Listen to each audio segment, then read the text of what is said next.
This is how to get the best one-handed sword early in Enshrouded without killing anything. Now, Hailscourge is a straight up upgrade to the legendary sword, the Wailing Blade, which I showed you how to get in another video linked below. It's also got an incredibly dark backstory. And as you can see, when you're running through the darkness, the sword also provides a light source, which is incredibly useful at nighttime, but especially in dungeons when you can't hold a torch and a sword to attack people at once. It lights up those pitch black areas really well. So from the area you first build your base, you're going to see a big tower off in the distance. That tower is north from your base across the broken bridge, and it's just over here, the ancient spire. And this is the tower we're going to be gliding from. Now from the ancient spire, we're going to be flying directly northeast past this flame shrine, past the hill of scavengers. And then we're going to come to this mountain and we're going to follow it all the way to the north, past the Summery catacombs, until we get to this shrouded area right here, near the Lone Thistle village location, where you find the Alchemists Mortar. We're going to be gliding directly northeast over here. So let's go ahead and begin our descent. You can see that big rock, we're going to aim for that rock. And then once you reach this flame shrine, you're going to jump off the other side straight ahead. Of course, you can wait for your stamina to regenerate there too. But again, we're just flying northeast. And now we're going to continue northeast past this big scavengers building. We're just going to run around to the left of it here. And then we're going to carry on with this big rock face on our left-hand side. We're just going to follow this pathway and carry on running. This is the entrance to the Summery catacombs straight ahead. Be a checkpoint, so feel free to grab that so you've got somewhere to respawn. Now from the checkpoint, you want to veer slightly to the left here, and you'll see this sort of cavernous area in the rock face. This is a good spot to get to the higher ground. There's a couple of ways of doing this, but if you jump up to the right here, like so, and just spam the jump button, you can get up to the top here like that. And then you can run along these ridges, and it's a lot easier if you approach this location from the back. So you can see it's all the way down there. Now we can literally just go ahead and fly directly downwards.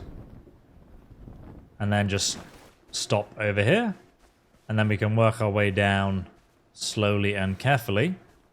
And now you can see that's the Alchemist Tower where you get his mortar. And if we open the map here, you'll see we're right here. And this is Lone Thistle. Now the location we want to go to is right here on the left. So I'm just going to create a waypoint just here. Now the fastest way to do this is you can actually do it stealthily, but you can literally drop down, go into sneak mode. We can run around the back. Just hop over here and hop over the back here as well. And then we're directly above this graveyard. Now just so you know, this area of the map will have Deadly Shroud if you've not upgraded your flame altar to level 2 yet. So to do that, you just go ahead and press E to commune with the flame, and then you strengthen the flame altar to level 2. And then you'll get to this dead tree here. So we're just going to slowly make our way down here, and you can do this in stealth as well. Oh my god. Don't know why I didn't use my glider. So once again, from the dead tree, this time we're just going to go ahead and jump down here and actually glide to break our fall like so. And now we're at the top of this little staircase here. We're going to go ahead and sneak around. And we don't want to draw any attention. If you're a low level, then you can do this without killing anyone and get this high level weapon. So there's an enemy there. We don't want to trigger him because he's like level 13. So what we're going to do is these two gravestones right here in this graveyard. You can see they're just here. We're going to go ahead and mine these. We're going to do a bit of grave robbing to get this unique weapon. Just need to mine downwards to uncover the body. And here you're going to see a red glow inside a skeleton. So we're going to search this corpse.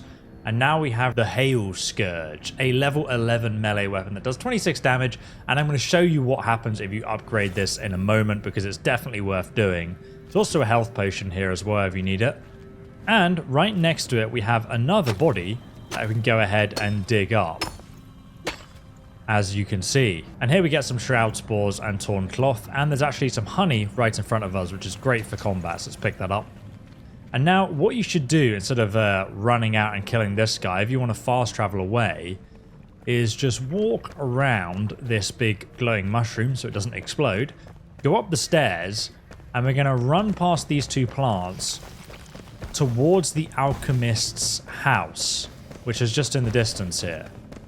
So the door's open, we can just go ahead and open it like this, and you can also close it if anyone is following you.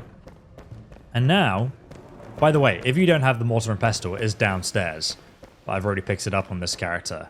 We're going to just go upstairs, and now we're out of the shroud anyway, but there's actually a cool little secret up here. If you go all the way to the top, break through this door here, lets me out, and then go around, break through here, and then right through here, you'll discover a secret chest, a silver chest, and obviously it's a random loot list, but I have a level 11 tarred bow, so I'm going to grab that. And if you activate this button, this opens the alchemist's cellar, which has the mortar and pestle inside it, and you need that to complete the alchemist's quest. There's also a bunch of lore in here that's pretty interesting. If you actually go outside and drop through this hole, there's another secret chest with leveled loot inside, so you can grab that too. And also, you can actually jump off his roof to get this flame shrine as well right here. And right here, there's also a lore book from Balthazar the Alchemist.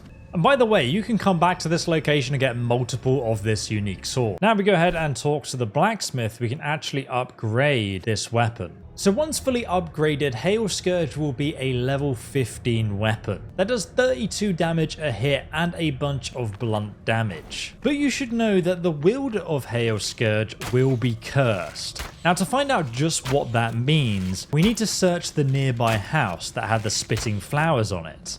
Inside this house, you can actually find a journal written by the owner's family. The buried curse. I told him to let it go. I said so, didn't I?